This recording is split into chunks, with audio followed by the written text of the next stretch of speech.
allow people to VPN in or do other things where they could connect to that on-site security, I'm sorry, on-site secure environment, from a remote setting.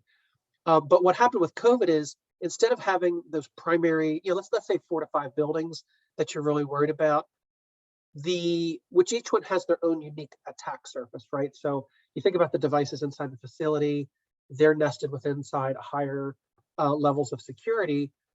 But then with COVID, you have all the distributed workforce. So what happens with this is, there's a good deal of devices that your centralized IT department, perhaps they still can manage it. Maybe, maybe the workforce was sent home, but they were provided with, company issued, let's say, ThinkPads, so they could, do work at home and things like that. So there still were those really good methods in place to help provide security, to sort of manage those things. But now you had those home systems that were now sort of embedded within the employee's work environment. So, some people, they will lease a Wi-Fi router from their local internet service provider. Perhaps they buy one and they connect it up to services that they get to their home for internet.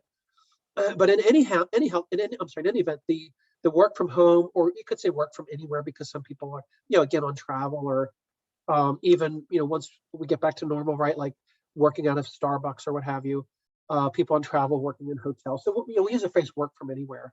But, at least for this discussion on COVID, it's almost like work from home.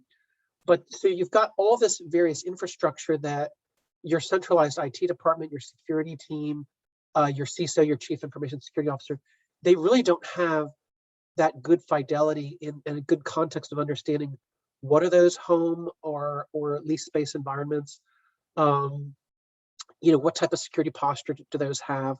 So that creates some variance in being able to understand and detect what sort of things are happening from a security perspective. Also, people in their home environments, it's your home, right? You feel comfortable there. So there's more proliferation of apps. I know, in prior to the call, Tyler and I were kind of discussing our teams and what sports they do. And, I can't speak for Tyler's team, but, my teenage son loves his video games. So that same home network that he's doing video games on, he's authenticating in, he's using home IT systems.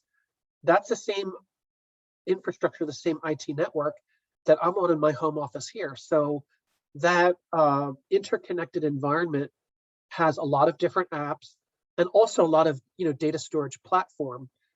Like, there's a saying that's referred to as the cloud, and I know Tyler's probably going to talk a lot more about that. But I also like to say that it's not the cloud; it's the clouds, plural, because essentially a cloud is another organization's data center.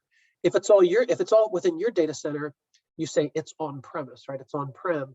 But if you are using cloud services, it's external. It's somebody else's cloud. But at the end of the day, each one of those is a unique instance with its own what we refer to in cybersecurity as an attack surface. So, these are things to consider, and also just thinking about as the data is traversing in and out of home environments, and people in your home, whether it's your teens or significant other, what have you, or roommates, they are using usernames and passwords for the different devices in the home. So in order to get on that Wi-Fi router in the home, or in order for my son to authenticate in to do his video games, typically there's a need for username and password. For better security, there's things associated with multi-factor authentication, either something something you have, something you are, like a biometric reader, to create that second form factor for authentication. But in any event, a lot of IT systems, especially in the home environment, are still using single factor, simply a username and password. And if you think about in the work environment, what's typically going on from a cybersecurity perspective is when you onboard a new hire, you'll issue them their IT system, their IT credentials. They're getting, within Active Directory, there's a unique SID, a security identifier created for that user's, Microsoft account that then helps them authenticate through the Outlook email and through SharePoint, what have you.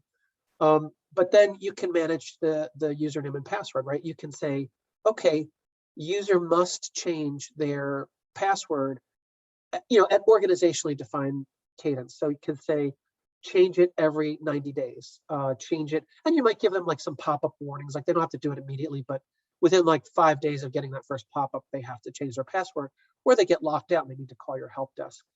But what we're seeing with the home-based environments is certain home-based devices that users might buy, some consumer-grade devices they might set up in their home, might not have all that rigorous security built into it that some of the commercial grade devices have.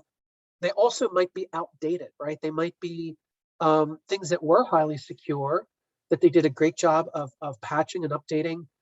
But then because it's still working and it's in the home environment and users haven't, to their knowledge, they haven't, been hacked or compromised, they'll use devices on the home network that might have reached what the vendor would have considered to be the end of sale date, the end of support date, the end of life. So think about it from that perspective. If you have distributed workforce because of COVID, you now have a situation where some of your sensitive data is traversing over infrastructure that there could be some exploits for, some zero-day threats or what have you, or even some not zero-day, some very mature, well-known, and well understood, especially out on the dark web, that kind of share some of these hacking secrets, to say, okay, for these antiquated systems that are no longer supported by the vendors that sold them, what sort of exploits are there? And also, back to what I was talking about with the passwords, some home users will use the same username and password for everything on their home network, and they'll never change it. They won't change it every 90 days. They'll simply say, hey, we all know it's password 123, exclamation mark, uppercase the letter P, and we're good. So we'll use that. The whole family knows it. Everybody can log into the video games, the home security system, what have you, as well as any type of network things going on in the home. So all of these things create security concerns, security risks. And then also, if you have users that are connecting to shared devices, there's the concept of the Wi-Fi pineapple, the idea that you could have Wi-Fi hotspots that actually spoof legitimate Wi-Fi connections, and then do session hijacking and redirect to somebody's, let's say, doing online banking, could redirect to something that mimics the bank's web page, but it's actually a different page, and then steals their credentials.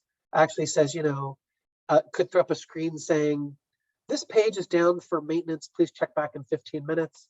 And then meanwhile, it's automated, right? It's not even a person doing this in the background. It's all done in software where those stolen credentials are then used to go to the real bank page, log in, and then transfer money. So, there's just all these nefarious things, whether it's, ransomware or other things that can steal data, or simply, what's also for businesses is really scary is things that get hooks in your IT systems and simply camp out there, right? There's nothing obvious to you or your IT staff that something's wrong, but it's just a slow, steady collection that's occurring, escalation of privileges across the enterprise.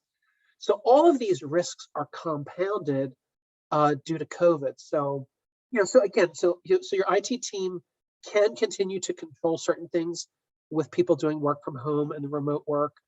But there are those other things to consider, the sort of potential for contamination or a degradation of your cyber defensive posture for those home environments. And just from a kind of like thought, I'll use the phrase thought leadership. It's probably cliche that's overused in the cybersecurity space, but just to help everyone on the call this morning on the meeting here, maybe think through some policies, right? So these are things that won't necessarily cost any money, but could help improve your cyber defensive posture for your organization. Would be, look at your rules of behavior. Perhaps have your legal kind of dust it off, and perhaps inject some clauses and have everybody re-sign the rules of behavior. Something to say, recognizing that I'm doing work from home and that my organizationally issued device is residing on home-based systems, I will, to the extent possible, change every 90 days my my password on these types of devices. If I've purchased consumer grade devices in my home, if they shipped with a default password, I will change that password. For those devices that I cannot change the password, I will replace them. I will upgrade to more secure. And another policy thing you could do is not just the rules of behavior, but also provide some training, right? Provide some sort of way of teaching your home-based workers to say, hey, these are some concerns when you're working at home that might be different than if you were, doing your work on site. Like there's some different types of risks. And there's really simple, like on YouTube, there's really good videos available that you could simply ask users to, you could provide them the links and say, please watch these videos, and then do a self-attestation. Yes, I've received this sort of training. So these are things that it's only incremental, right? But a lot of times incremental progress can pay big dividends. So the idea of improving your cyber defensive posture in your organization, is always like a really good idea. So so I hope that's helpful. And then just talking about what it's going to be like as more and more people are getting vaccinated, and the idea that COVID-19 will start to recede as a major health concern. I think we all have our fingers crossed that will be the case. Although it's you really can't quite predict the future here. But the thinking is that, and this is a lot of discussion in the IT industry, is there really is no going back to normal. So even if the incidence of people getting infected with COVID, even if that were to drop considerably, across the world and across North Carolina, which we're certainly hoping those numbers will drop and this horrible disease goes away. But there's still, people have developed a way of work now, right? More and more people are comfortable with work at home, online education. Satya Nadella is the CEO of Microsoft. And I read a really interesting article. He was talking about Microsoft Teams. And Satya said, we had developed Teams prior to the pandemic. And we had a timeline for adoption for Microsoft customers. And we had an anticipated, timeline for that adoption. He said, COVID converted like a 2-year period into like 3 months. Like the compression of rolling that technology out and the acceptance and the adoption of it. But you think of other platforms. At the beginning of the call we talked about Zoom and some of these others. But the thing is, workforce is now acclimated to working from home. Managers have learned how to do this type of management at home. So we're really not ever going to go back to normal. We called this environment, work at home, the new normal. I think we'll end up having the new normal. So from a cyber defense posture, let's talk about a little bit what that would look like, right? So it's going to mean there's going to be increasing technical complexity as well as operational complexity. So it's a mix of both. There's technical things that occur. There's policy, procedural things. There's user training. There's user security awareness. All these things are different now and will be different when we start to go back to the office. So, some of the things just as far as complexity goes, associated with, the technology. If you think about things that, and I don't want to, geek out too much here on the technical side, but just some things for consideration, like, application control, right? So most organizations have an approved baseline of, an approved operating system, version build, keeping that updated, making sure it's, synchronized if there's any type of, endpoint security on it, that sort of thing, and keeping all of that running current in order to allow users to get in the environment.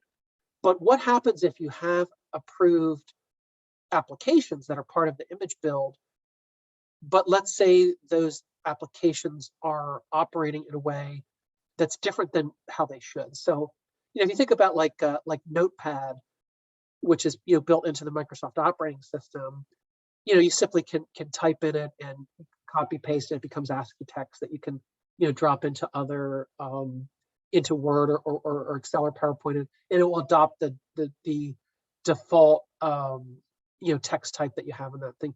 But so we all understand how Notepad works. It's very simple. It's been around for many, many years. But what happens if you have something like Notepad and it attempts to do like an FTP put? It's taking files and trying to move them through FTP to another location. That's not normal, right? So by having security around application control, you can have lockdown to say this application is behaving in a way that's not the properly prescribed manner, therefore block that application from doing that. So if there is some type of malware occurring, that's a great sort of thing to have. Another one is around active EDR. So if you think about the speed with which malware can occur, let's say ransomware locking up systems, and then trying to charge like a ransom to unlock it. So the idea is, as some sort of security is running to identify what they call an IOC, an indicator of compromise, having some type of an immediate response mechanism that can even prevent something nefarious from happening, even while an indicator of compromise is being analyzed or running. And then also things that closely related to that are ideas of pre-execution in runtime malware protection. So these are some of the traditional things like signature scanning, Yarrow role evaluations, behavioral analysis, things associated with running risk scores on certain executables and seeing if it makes sense what's happening. This is older technology, but it's still, I think can be relevant. I talked about concerns around ransomware. That has really impacted a lot of medium-sized businesses as well as large enterprise. And trying to get back to normal once your systems are all locked up can cripple operations, bring organizations to their knees, and it's highly destructive. So, just thinking through in the complex environment of the future where you're still going to have people at home, that work from anywhere. You're still going to have people traveling in hotels, working at customer sites that are away from your primary work location, what have you, and providing these defenses. Another one is the concept of polymorphic malware. So if you think about it, if there can be signature detection that can say, yes, this is known malware, block it. But with polymorphic malware, what it will do is it will take the bad stuff, right? But it will append, and it does this calculation where for each instance, it will release it appends just a few bytes on the end of it, so that the file hash it looks different. So it makes it harder for some for certain security technologies to detect. And it's kind of like that saying about terrorism, that the people that do national security have to be right all of the time, but the bad guys only have to be right just a handful of times, or be not right but be successful, right? That's a better way to say it. So polymorphic malware is the same way. If you have good security in place, it would still identify and block polymorphic, but you still would have to have something that, if somebody can punch through by doing those slight modifications. And also think about how much of your organization's work is not done on a Windows 10 platform. How much are people doing on tablets or on their phones? So there's also areas of concern around Android and iOS device security. If you think about the Google Play Store or the Apple Store for downloading apps, and you think about the work from anywhere worker, I will share this. My three kids all have their activities, their sports, their music, their dance, and just growing up, all the things they've done, things with our church. And every coach and every teacher that they get typically has an app, and they're like, oh, put this app on your phone so that we can update schedules, and are we wearing the white jerseys or blue jerseys for the kids' games and things like that. So I think a lot of parents, they download these apps and they'll set it for auto update. So perhaps that app that they put on their mobile device, it could be perfectly secure at the time they install it, but maybe their child discontinues that sport, right? So, or maybe they go to a different coach the next season that uses yet a different app. So there becomes app clutter on these devices that may or may not be getting updated, may or may not be running in the background. So again, going back to the kind of rules of behavior, like if you have personnel that are doing, work from anywhere, And if you're not running some strict MDM, mobile device management type software on those devices, because let's say they're personally owned, or you might not just have resources for MDM software, how do you provide security for the Android and iOS environments? Also, when you have distributed workforce, in speaking to some of our customers, and this is unfortunate, but what we learned was with COVID, some organizations for the patching cadence actually slowed down patching because with so many people working at home, they were getting, it was like a tsunami. They were getting swamped with help desk calls, and they didn't have that surge capacity to support that. So if users were trying to figure out work at home, with COVID and getting new devices and reconfiguring their home work environment to make it more corporate or business world friendly, and then you couple that with patching, it makes it very hard to organizationally troubleshoot, what sort of things are happening. And also, we talked about, all the different platforms that folks are on, whether, like right now we're on a Zoom meeting here, but, you think about things that users are doing like virtual desktops, Chrome for Business, different, platforms, different situations. From a security perspective, there's the saying, mind the gaps. And the idea is to think that across these different platforms, do you have security policies in place? Do you have ways to understand if you had a security event in your organization, would you even know it? If there was data loss, data exfiltration, data modification. Let's say you're working with sensitive customer data or engineering data, medical data, what have you, and there's some changes to those platforms. Could your data be impacted? And you might have been closely monitoring the Microsoft Windows world, but you might miss as the data cascades across these other platforms. Has anything happened to that data? So let's talk about operational complexity, not just the sort of Cheetos in the teeth technology stuff, but the concept of BTX back to the office, back to school, back to the hospital. But the idea is that, the carpenter's rule is to measure twice, saw once. So the idea is to, I think we all know it's coming. We can sense it. I was talking to a friend of mine who is a season ticket holder for the Washington Nationals baseball, and he lives within walking distance of the stadium.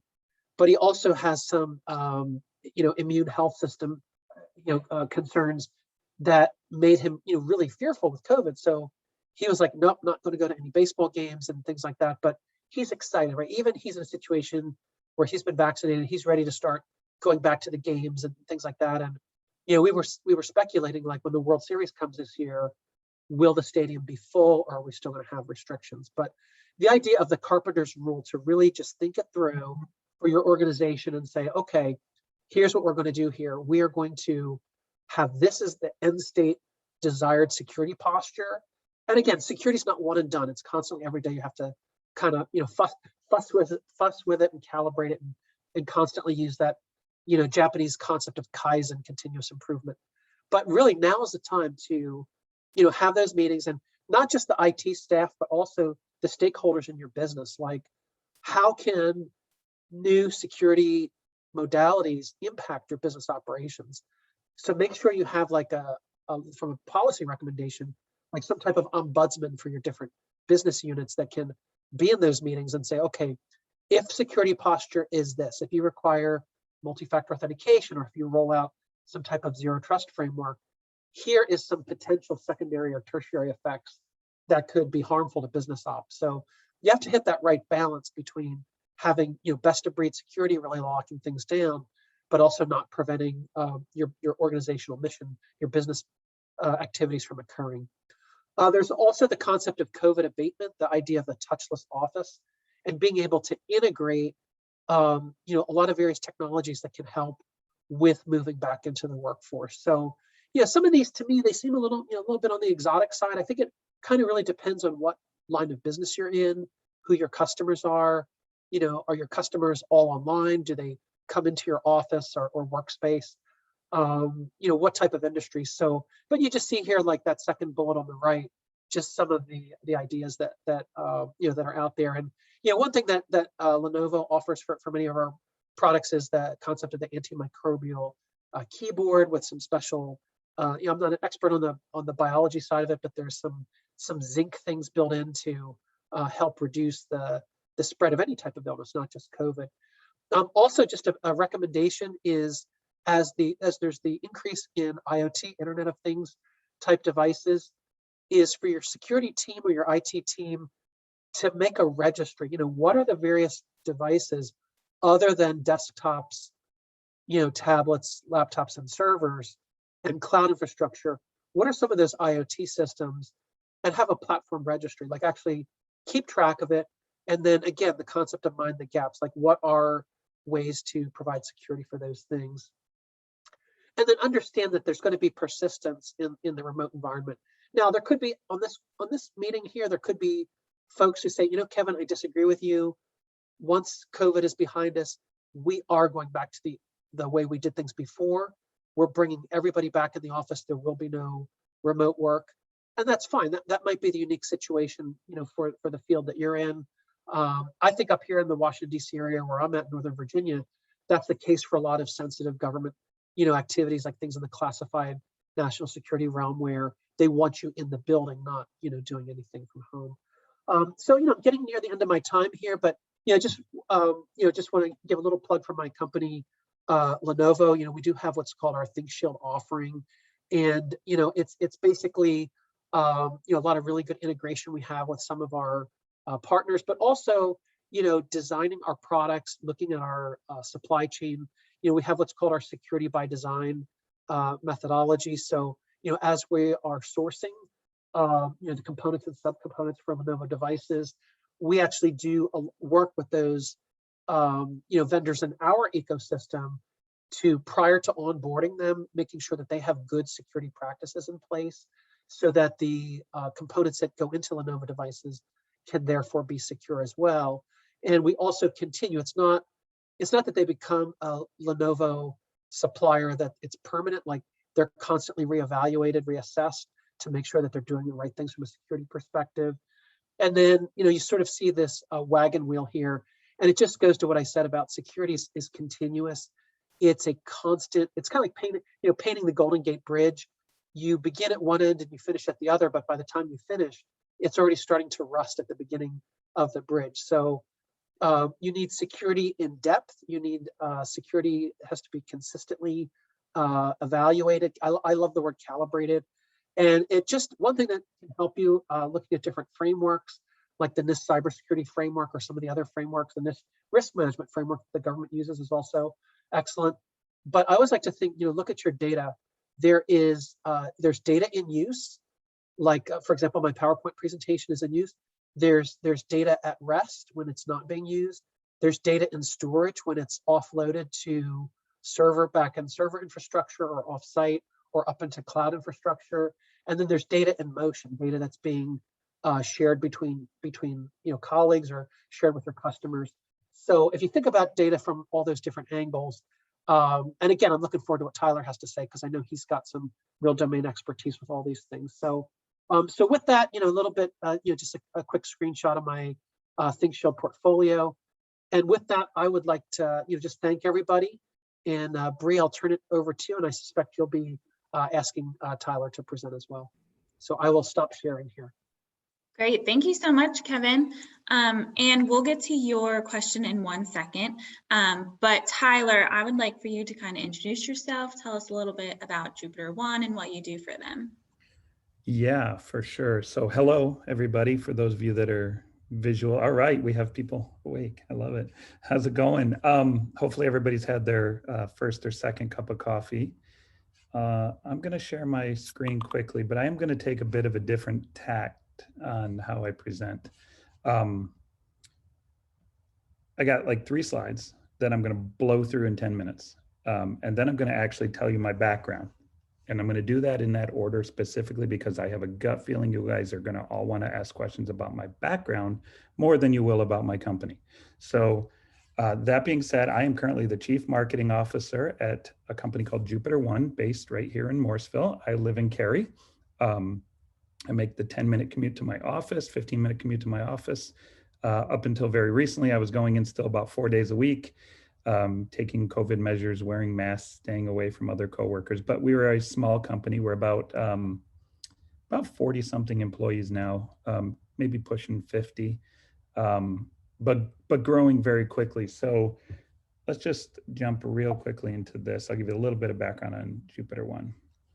So this is buzzword bingo. So if you guys get out your bingo cards, you can check off visibility, governance, cyber asset. You can check off all those buzzwords and see if you get bingo.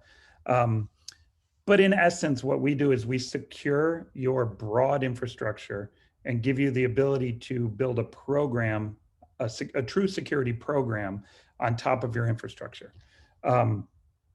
It's, as far as how we do it, I'll talk to it on another slide, but we're kind of reinventing what used to be called CMDB with a new term called Cyber Asset Management and Governance. So basically, we connect to your entire infrastructure and collect it all into one central database, one central data store that gives us the ability to be the Google for your infrastructure. So let me take a step back on our story. Our CISO, or I'm sorry, our CEO, Erkong is his name, Erkong Zheng. He was formerly came up through penetration testing, offensive security with a number of companies, moved into kind of leading teams at IBM and Fidelity, and I think Deloitte, I don't remember exactly which ones, but a few big ones on the offensive security side of the house. And then he got a position locally here with a company called Lifomic, which is a healthcare data sciences company. And it's like, okay, well, how does an offensive security guy switch into a small startup here in the Triangle? Well, he came in as their CISO. And when he came in, his first task was to get SOC 2 compliance. And so he started to go down the process of what tools do I need to get to SOC 2 compliance? How do I do this? And he realized that the tools on market were awful. This was in about let's call it somewhere around 2017, 2018 window, somewhere in there. So he decided to build his own. The founder of Lifomic, a guy named Don Brown, is a billionaire, has sold a handful of major exits over the years. And so Don said, hey, that's pretty cool what you're making. Here's 3 engineers. Here's a budget. You're still our CISO. You're now going to build that product as an incubated company inside of Lifomic. So we started as a true technology built for a CISO for a specific purpose, which a lot of the cybersecurity, the big ones, cybersecurity companies you come across are 2 or 3 guys with an idea. They go out and get $50 million and they're off and running, trying to come up with a technology. Well, that's not how we approached it. We actually approached it very practically. Fast forward about 18 months and he had created a product that started to gain revenue, got to over $1.5 million in revenue. And all of a sudden, external people were taking interest. And so last June of 2020, we broke off and formed Jupiter One as its own entity, completely isolated. We took in $20 million of venture capital from Bain Investments. And the partner there that invested in us is the former CEO of Symantec named Enrique. Oh my gosh, if he realizes I forgot his name, goodness. Enrique Salem, jeepers, brain fart this morning. So Enrique was the former CEO of Symantec, and he was the partner at Bain that invested the first 20 million into the company. That was June of last year. I joined in September as the first outside executive hire to help him build the team and build the company. And we've since grown, I believe, since I started, we've doubled in revenue and doubled in headcount. And we're going to be a 2 to 3x what we are now by the end of this year. So very rapid growth, cybersecurity startup. Do I have anything I want to tell you on this slide? Nah. So this is where we're going to get a little nerdy. There's basically 3 reasons why Jupiter One is poised for success now compared to what it was when we, 5 years ago, if we had started this company 5 years ago. There's basically 3 things that have changed in how businesses are run, specifically enterprise businesses, but even some of the smaller ones have the same kind of triad of change that's occurring. The first one is the top one there, and that's that cloud first infrastructure is the new normal. It used to be where we would put rack 'em and stack 'em, as Kevin said, rack 'em and stack 'em servers in the data center. I I go back plenty long enough that I racked and stacked in the data centers in the, in the cold freezing weather in there, and you're screwing in the bolts and your hands are numb. And so I came in through that ride as well. But now everything is either cloud first that you're building, because you're building it on Amazon, or you're building it on Google, or you're building it on Azure, or it's cloud first in the sense that it's an outsourced SaaS provider, software as a service provider, and you don't even control any of the infrastructure whatsoever. You're just using Salesforce or HubSpot or whatever business tools you need to do your business, right? Both are different versions of cloud first, but both are legitimate security issues that you have to figure out how to solve. So that's the first thing that's changed, that's allowed JupiterOne to become what we are. The second thing that changed, and this is where it's going to get a little bit technical, is what I call the application atomization problem. And so it used to be that we would write all our code. 25 years ago, when I was writing code, we used to write our own code. At some point in time, we got to the point where we actually don't write much code anymore. We glue code together and we assemble it from other people's code. So people write something, they put it out as a package, and I say, hey, I need a package to do logging. I'll go download that open source package and put it in my app, right? So really what's happened is that we now assemble code. Well, the next step after that is not actually even assembling code, but using services and making calls to other people's services, okay? And so, for example, Google Maps. If I'm going to include a map on my website, I don't download a mapping package and embed it in my web app. I make calls to Google Maps and it displays within my web app, okay? That's the final step, where we can't even look at the code if we want to. Somebody else owns it and runs it. And so what's happening is we're taking our servers, enterprises taking our systems, our applications, and where it used to be one application in the cloud, or one application in a data center, we took it, we put it in a container, we shoved it in the cloud, and we said, hey, we're cloud native. No, that's not how it works. You have to then take that application and break it up into its features and components in order to get the scalability that comes with cloud. So we took our applications, we put them into the cloud in a single container, and now we're truly atomizing those applications. So what used to be one application that you ran is turning into 10 or 50 or 100 apps, okay? So if we take cloud first being the new normal, we take the assembly of code and the movement to the atomization of one app turning into 50 or 100, and we take the switch to services, everything being service-based, you'll see that how we're going to operate in 5 or 10 years is very different than how we operate today. And that goes even for small companies, right? Because you're just not going to run servers anymore. You're going to use services from other people. You're going to make calls to different things. And you may not be the one writing the code. You may be outsourcing it to somebody else, but the problems for you will still remain. They'll just be abstracted a layer to some other management firm to solve. And so the final thing that really allowed JupiterOne to become what we are today is that security and infrastructure tools, what you can buy today, generally off the shelf, pretty much all of it is accessible via APIs, which is an application programmer interface. 5 years ago, that wasn't the case. You would buy a tool, and that tool would be self-contained.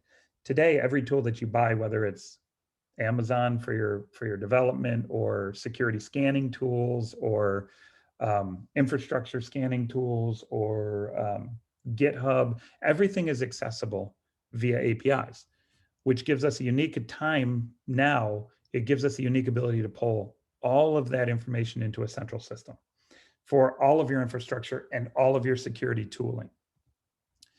So this is going to play into my background here in a minute, but attackers think in a connected model, okay? Attackers don't say, I want to attack your web server, so I'm going to attack your web server.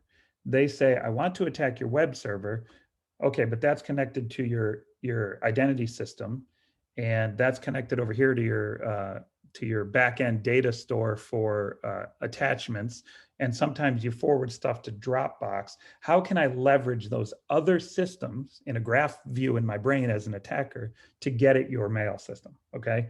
We don't only go at the primary target. We go at whatever we need to leverage trust problems or issues in the connections between your systems. So what JupiterOne brings to the table, because now we've got all of the information from all of the servers and systems, infrastructure tooling that you have in play. We have all your configuration information. We know how it all interconnects, and we map that on a graph system. So we take each point and we put it on a node, and we say this system is connected to this system, via it needs to read it or has access to or can write to. Okay. Once you have that graph, you can think like an attacker and you can defend like an attacker, right? And so that's what we bring to the table. And I know I glossed over a lot of technical details because I feel like this is the probably nerdy, boring part of the conversation. So let me see if I have any other slides I want to present before I get into my personal background. From a use case perspective, we provide cyber asset visibility and governance. We tell you what's in your environment at all times, okay? And it's continuously updating. We know your devices, your workloads, your servers, everything in one central system that allows you to do compliance. It allows you to do cloud security, and we allow you to do security operations and engineering built on top of our platform. We have lots of customers that are doing that. I can't show the customer slide. Too many unknowns on there. But I think the net here is that's in general what we provide at a high level without getting too far into the technical details. So I'm going to take a step back and give you my background, and I want to shift gears a little bit here, and just tell you kind of where I come from, and also add a little bit of AMA, ask me anything, to this scenario, so that you can ask Kevin anything, you can ask me anything you want, I'll tell you anything, but I'll open it up with a picture. And I don't have it scanned, so I'm actually going to hold it in front of the camera. That's me in 4th grade. I guess I got to be about 7 or 8 years old. I got my fingers on the home row properly. And I actually have another photo that I didn't have handy. It's in another room that actually shows the screen a little bit. And I'm actually programming DOS. I'm actually programming in 4th grade. So my background is a very stereotypical young kid, got his computer, got on the internet in the early, let's see, about 8th grade. So what would that put me? I don't know, 88, 87, right? Got on those underground hacker channels, came up with all of those black hat hackers that you've heard of. I'm probably friends with most of them. Hacked my first hack was Syracuse University. I got root on Syracuse University systems in 9th grade. Luckily, we're past the statute of limitations, so I can share that with you all.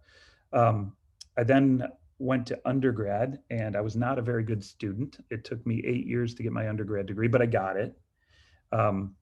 Actually leaving halfway through to go to Silicon Valley for the .com days in 1997. So I went out there and joined a startup that did very well in 97. We IPO'd that one in 99. I had my first $1 million in the bank at 99. I was broke by 2001, lost every penny of it. So, I've took that ride. I then went and joined a cybersecurity consulting firm when I was about 20, 23, 24, 25, somewhere in that window. And that company was a company called At Stake, and they happened to have offices in Cary. And that's how I ended up coming out to Cary. I came out to Cary. My wife actually came out to Cary because she was in medical and came to UNC, and I got this job as a cybersecurity consultant. So I then spent about 8 or 9 years breaking into, you name it, offensive security. I broke into Best Buy, Cintas. I don't think I ever did anything with Lenovo over the years, but I wouldn't have been surprised if somebody on my team did. I actually broke in at one point to the EOP. If anybody knows what the EOP is, the DC folks may know it's the Executive Office of the President of the US. So I actually broke into the president's office at one point. That was a fun hack. So rode that ride for about 8 to 10 years. Hey, Tyler, I don't know if there's a statute of limitations on that one though, so you might want to retract that statement. I had a get out of jail free card for that one. That one we were paid to do. The only one I'm going to admit to that I did illegally, I was in 8th, 9th grade. So we can get away with that one. Everything else I was paid to do. So yeah, broke into a bunch of places, did security offensively for a while, and then went up and did a startup. My company got bought by Symantec, which didn't know how to do an acquisition of a consulting firm. And so they didn't retain the talent very well, which is kind of stupid when you're buying a consulting firm, because literally the day we got bought, 4 cybersecurity companies were formed in the United States, as our West Coast office quit all at once and formed a company. Our New York City office quit all at once and formed a company. So there was an explosion of talent out of this cybersecurity consulting firm from the mid 2000s. At one point, we had a CISO of Netflix, LinkedIn, Microsoft. They were all my colleagues at this consulting firm. So I ended up doing a startup out of Boston as a R&D engineer. And so I helped build static analysis code and went back and did my master's in computer science. And I was a great student this time around, graduated with honors, but went down this really technical rat hole. So just to give you an idea of how nerdy it was, I was focused on rootkit detection and anti-debugging detection in binary code. So I was literally sitting there reverse engineering applications and looking at assembly code, and kind of had this epiphany that I didn't want to do that for the rest of my life. So I went back to B school at Carolina, go Heels, and switched my career to business. And so that company, we ended up buying a company in there. I was GM of a division inside of this company called Veracode out of Boston. Then I was an analyst for Forrester Research for 4 years, if you guys ever have heard of Forrester. And then I went and did somehow I got hired as a chief marketing officer with no marketing experience at a company based in Los Angeles called Signal Sciences. We're coming up on 2015 now. Went out there as employee 12 and 300,000 in revenue. In 2.5 years, I had them at 13 million in revenue, and about 100 employees. That one sold last year for 775 million to Fastly last fall. I did a couple of corporate development stints, and somehow I landed at Jupiter One again as the CMO to try to repeat the success of Signal Sciences. So long story, way too long, but I wanted to give you guys the deeper version of a background than I normally give on these things so that you can feel free to ask any questions, be super technical, all the way up through how do you grow a business to, whatever you need to ask. I'm an open book. So yeah, I'll kick it back to you. Awesome. Thank you so much. I know, Anne-Sophie, you had a few questions. So let's start with that first one. This was specifically towards Kevin, but please both of you answer if you have some questions. What is your advice on or take on using Wi-Fi networks at airports, customers, and hotels? What would you say the risks are? So Bree, great question. Before COVID, I was doing some traveling, and whenever I would go to a hotel and I was checking in, I would ask at the front desk, what is the name of your hotel Wi-Fi, right? So a lot of times the front desk, the concierge or what have you, or the check-in person, they will tell you, they'll say, oh, the password is, and they'll give you the password. And I say, okay, that's great. I appreciate the password, but what is the name of the network itself? A lot of times they don't know, or they'll say, I think it's Marriott something, or you'll know it because it will say guest Marriott or Marriott guest, and they don't even know. But the thing is, like, if somebody is setting up a spoofing site, they're not going to use a naming convention that sounds nefarious, right? They're going to do the social engineering. They're going to, be able to detect that. Now, certain Lenovo products that you can get can ship with something called Coronet. It's a company we partner with that can also do some inspection and analysis to make sure that the Wi-Fi you're connecting to is in fact not a rogue hotspot that's been set up.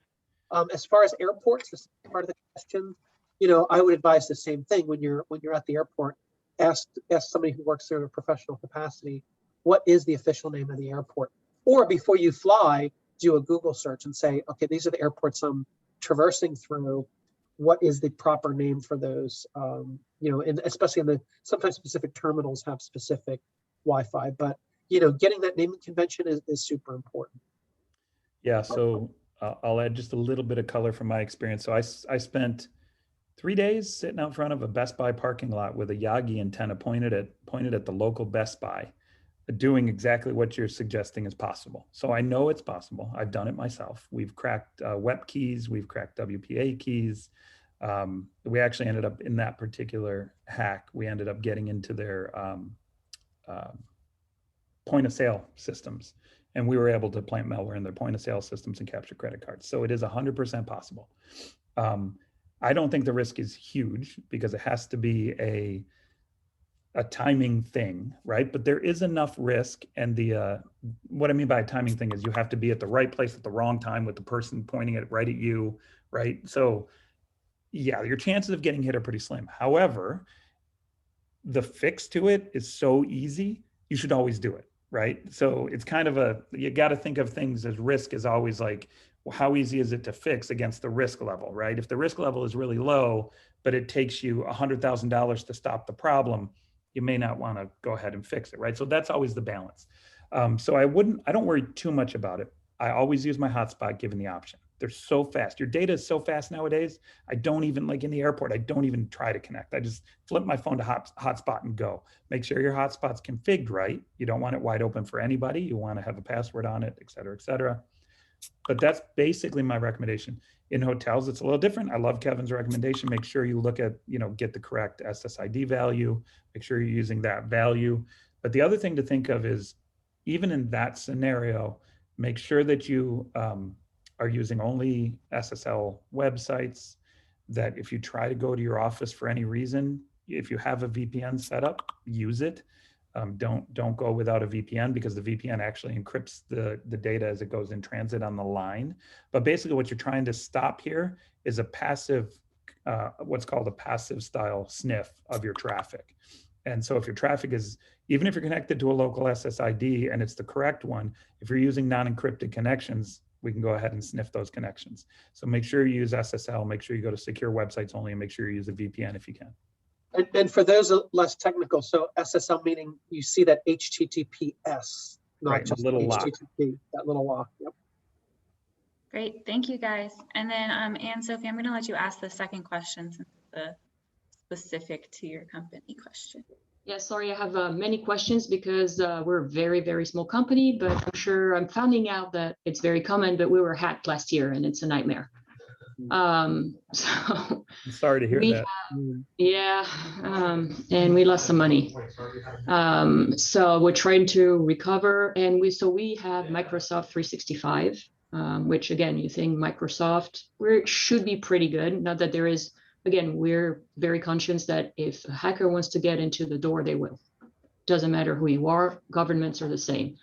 But there's so many solutions out there, and I don't know, I wasn't sure if I completely understand if Jupyter One or some other solution out there are similar as far as the cloud and the data being secure, but there's so many solutions out there, and we thought Microsoft was pretty safe, and it wasn't that safe. Yeah. So any advice or any comments?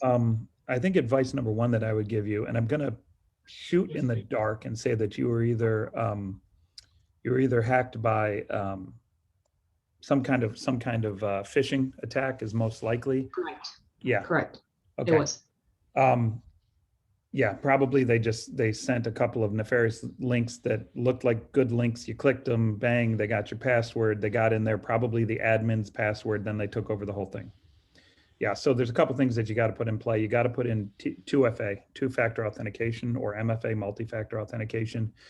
Basically, any system, specifically your email system, that you can turn on 2FA or MFA, do it, because it's extremely useful in stopping the password style hacks. Yeah, which we have all of them now. Yeah, which in general is the weakest link. Like if I'm going to target a small company, that's 100% how I'm going to do it right there. So that's kind of the first thing.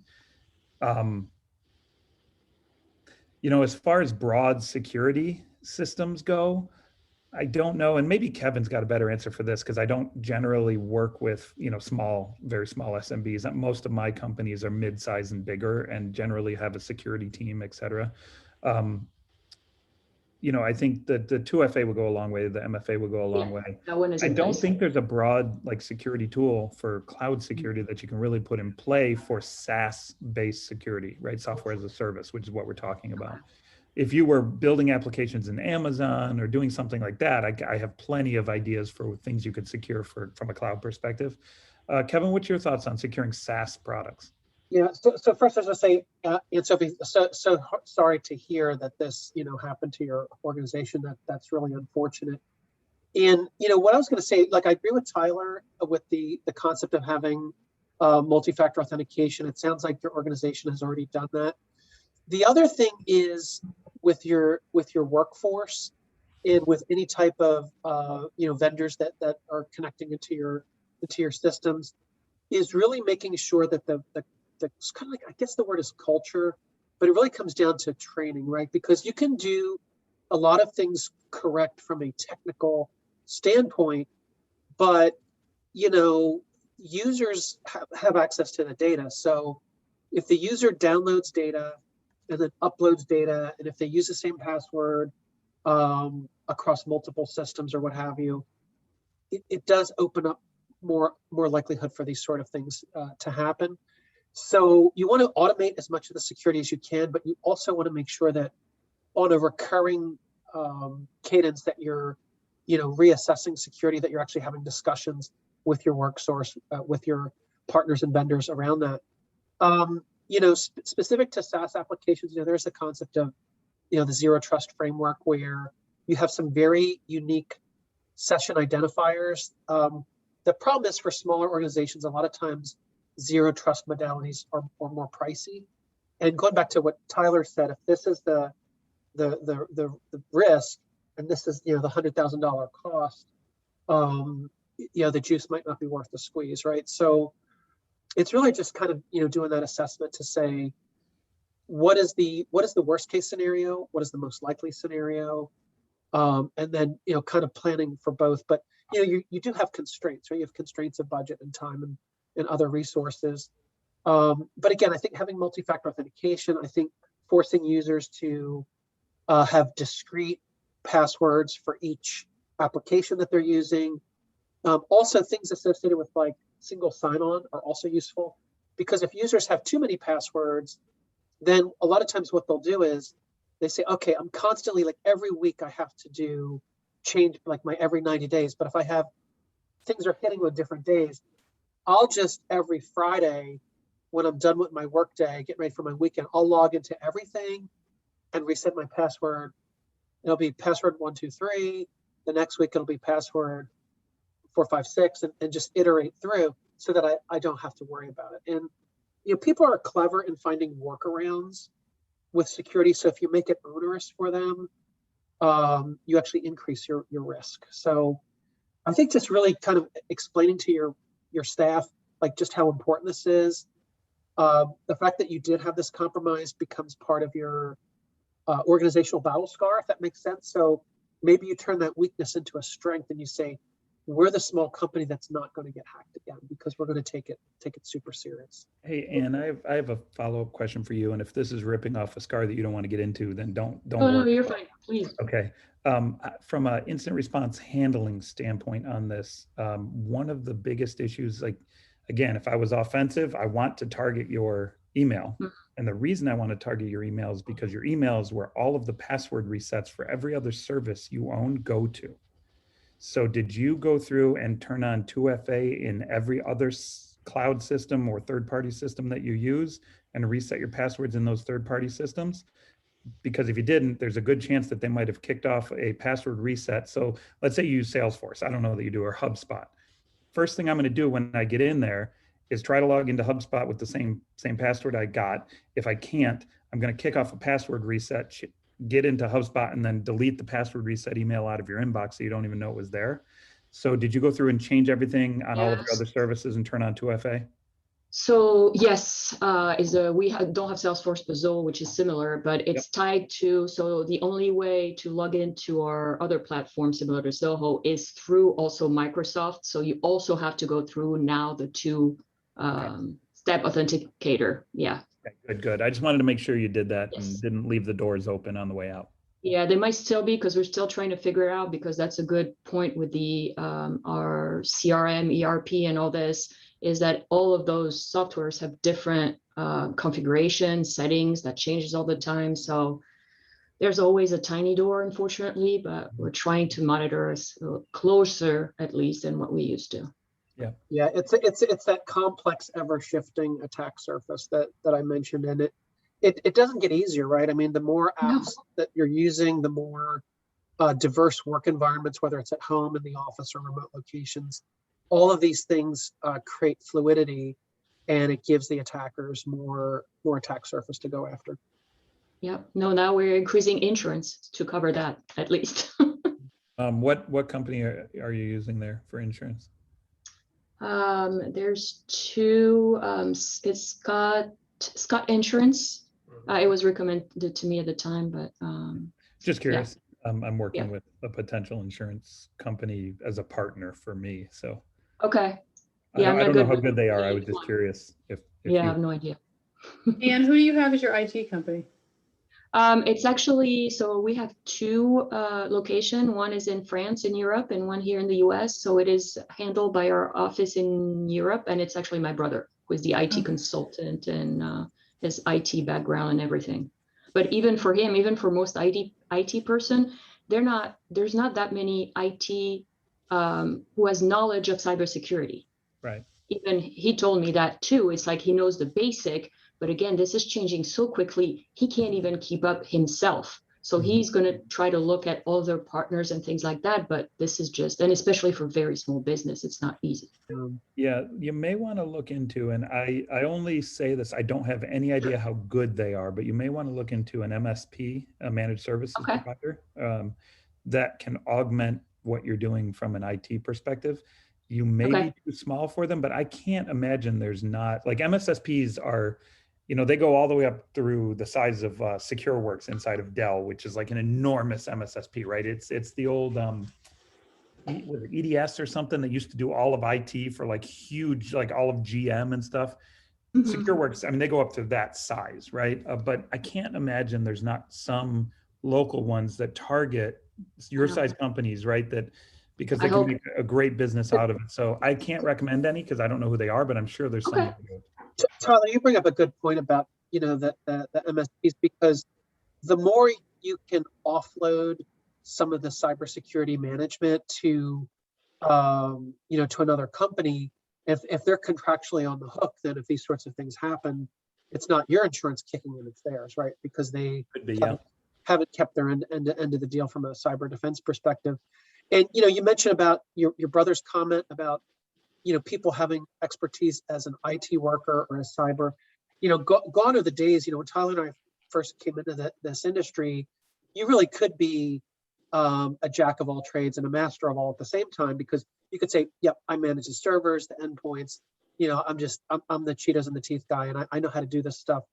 But now it's so bifurcated, it's so different. There's so much going on with technology that no matter how smart you are, I mean, you could have a PhD in computer science from UNC and go to Oxford and Cambridge and get a PhD over there in cyber, what have you.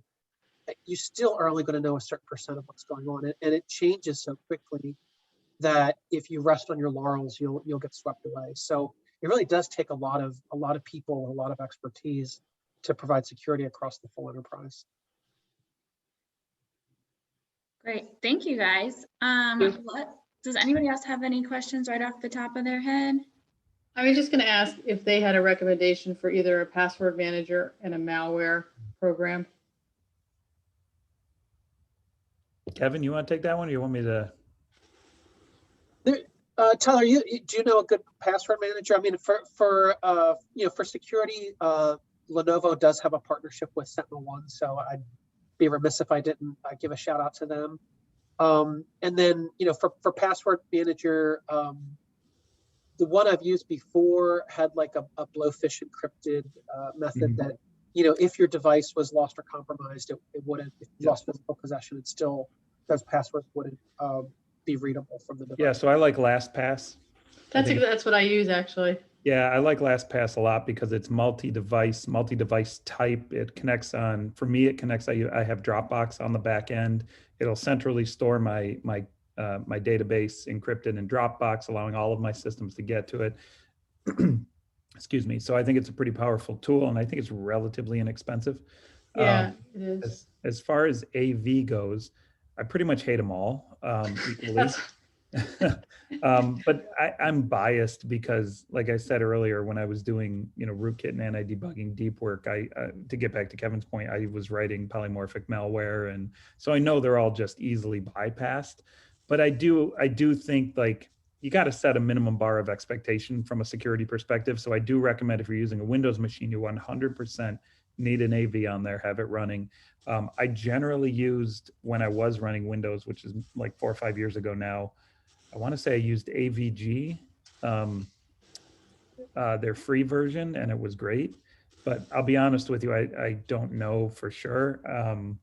Actually, my wife uses a Mac. I'm pretty sure I put, or I'm sorry, a Windows machine. I think I put AVG on there when she got it a couple It's years. called AVG. AVG, yeah, it's a free package you can download, or Okay. you can download the professional version, and it gets rid of the ads and stuff. So Well, because I was debating whether I should renew my McAfee subscription, but I've heard mixed reviews. it doesn't matter. They're all like, you know, your what do they say? Your shift and deck chairs on the Titanic. They're all blah.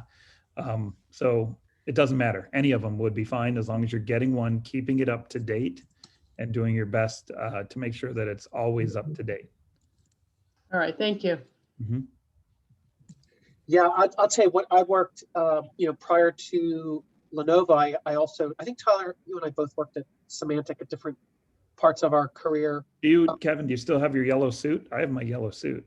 No, I came in after that. So Okay. that was the glory days with the yellow suits. But I interviewed Enrique Salem was the CEO, Mhm. and the guy who interviewed, he says, Kevin, I don't have an offer letter for you yet because it has to go through all the HR stuff, but I need you to give your 2-week notice to come on board because we got to get you started and there's a training thing I want you to go and travel for and what have you. So he said, just trust me, give your notice today, and in 2 or 3 days I'll have the offer letter. And I said, okay, and I gave my notice, and then that same day, Enrique Salem left the company. So the CEO departed, and I thought, my gosh, a lot of times when there's a turbulence like that, there's a hiring freeze, and then I'll be out of work. But they did come in with the offer. But where, oh gosh, where was he going with all this?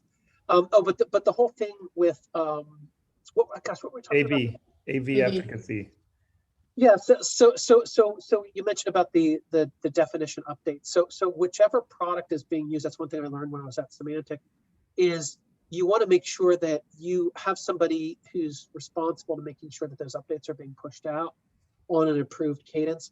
And if that person goes on vacation or if they leave the company, do you have a backup, a second person, third person to make sure it continues to go? Because what you don't want to have happen is, and even when I worked as a contractor, different federal agencies in the DC metro area, we would do some analysis in some systems. Let's say the power got pulled while they were updating, and it was a hung deployment. You could have systems that were like a year old that had never received an update. So they had an endpoint defense, but it wasn't current, and because the file had been corrupted, it ceased getting updates. So you definitely want to go around your systems and make sure, even if you have like spot check, manually check, and look at the latest definition date, and it should be within the last 48 hours, or something's not right what they're doing. All right, good information, thanks. All right, so we're going to end with one more question. We've mentioned a couple of times how quickly this industry is evolving. So from both of you, what are you most excited about for the future of cybersecurity or cloud-based systems, or both? I pass. So No, I'll take a shot at it. So, I've been doing cybersecurity since the 90s, and, in some ways we've gotten better. And in many ways, I feel like we're running on a treadmill that you just stay in place on, right? And the reason that is because the threats shift and change, and we stomp out one, and then a new one appears, and we stomp out another one. And right now we're in that phase where it's attacking SaaS services like Anne-Sophie ran into, or attacking cloud-based applications or cloud deployments. And, I am hopeful that the shift to more programmatic technologies, meaning things that have API connections, things that allow external assessment in a better way, will allow us to figure out ways to secure SaaS and cloud deployments. And then if we've done it right, like if we think of Apple, like most of you guys have an Apple phone and you don't really think about security issues with your Apple phone, right? Because they baked security in right from day one. And in general, they programmatically keep it secure by constantly updating, et cetera, and forcing you to do that. They've closed off the option of not doing that.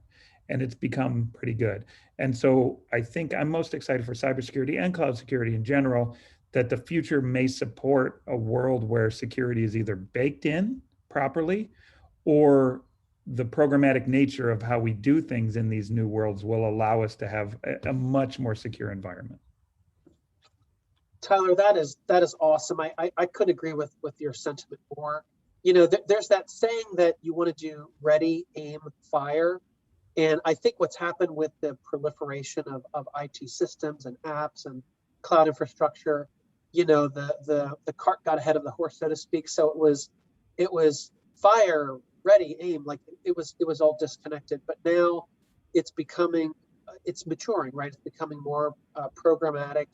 And the thing I think I'm most excited is about all of the young people in our country and around the world that are taking up the call for cybersecurity. You know, I think about within, you know, the U.S. military, the standing up of Cyber Command, each branch, the Army, Navy, Air Force, Marines, having specific rate or MOS, you know, military occupational specialty career fields in cybersecurity. So think about all these young people graduating high school or college or what have you, getting this advanced training hands-on. And then, you know, not everybody makes a career of the military. They might then roll over into the civilian capacity, but the help is on the way. I mean, all these things that we're dealing with, most community colleges have really good cybersecurity programs. All the universities and colleges now have, you know, bachelor's, master's, and PhD programs in these fields. You know, I have 3 children, and you know, because of COVID, they're doing school at home. And I remember my son was in the course for the academic year wasn't cybersecurity, but it was just like around technology. But he had this massive module as a freshman in high school around cybersecurity. And I, you know, because that's my profession, I took an interest in it. And I was looking at what he was being trained on, and it was outstanding. I mean, I was blown away by how well this, you know, high school was training him, the homework he had, the exams. And I was like, this is being replicated around the country. And this is good, because you're going to have a workforce that's more cyber aware. You're going to have more, you know, to Tyler's point, more programmatic things, the maturation of it all. So I think people will look back and say, gosh, you know, there were some very dark days where there were tons of cyber events, and you know, some were cataclysmic. Some businesses don't recover; they go out of business. But I think that will be, the risks will always be there. But I think there's going to be defense in depth. There's going to be rollbacks and ways to address cyber events when they do occur. There's going to be more, I think the word's resiliency, more ability to, you know, to go back to a known good configs across the enterprise, do restoration, and also, you know, legal frameworks. And, you know, we talked about insurance today. Also, you know, how do you prosecute? You know, is there cooperation internationally where, you know, cyber attackers are brought to justice, just like bank robbers, right? You think about the Wild West. If you went in and robbed a bank, chances are you got away with it. If you got on your horse and rode off with the bags of money, that was your money. And, you know, if the sheriff couldn't catch you, you made it through the mountains, and then you were free and clear. So I think that those are things that are going to change over time, and I think it's happening right before our eyes. Awesome. Thank you so much, Kevin and Tyler, for joining us today and giving us some great information. I know we have a few small business owners or entrepreneurs with us today, so I know that they are super thankful for the information you shared and keeping their businesses safe. Mayor Colley actually just shared that Wake Tech has a great cyber security information education source. And so maybe those small business owners kind of getting in with that small business center, they can probably guide you in the right direction if you need some more help as well. And then of course, connect with Tyler and Kevin on LinkedIn. We have shared their personal pages. So I'm sure that they would be more than happy to help you as well. Real quick, before we wrap up, I just want to share some of our upcoming events. So we have our next Power of Inclusion event on Wednesday, April 28th. We are hearing from Susie Silver from the Diversity Movement, and she will be speaking on unconscious bias. So I encourage all of you to join us for that. On Wednesday, May 5th, we have our Chamber Day of Service. Always a great day, partnering with Activate Good and multiple nonprofits in the area. May 12th, we have our next No event. This will be Women Leading with Their Minds. So we have the Lou Everett Group speaking, which is an executive leadership company in the area, as well as Grace McDonald from the YMCA of the Triangle, who is a yoga instructor and wellness director. And then, of course, at the end of May is our Golf Classic. If you are interested in golf or just want to volunteer and spend the day out in the sun with the chamber, you can go to our website to get more information on that as well. And then we're super excited that in June, our new member orientation lunches are coming back in some way, shape, or form. So we're still deciding what that's going to look like exactly, but we are having one in June. And then, of course, our first responders lunch will be in July. And again, we're figuring out what that's going to look like to keep everyone safe, especially those essential personnel who have been serving us wholeheartedly for the past year and a half now. So definitely mark your calendars with this, and you can head to our website for more information and to register for these events. So thank you all for joining us today. Thank you, Tyler and Kevin. This is super helpful. And Linda, did you want to say a few words before we wrap up?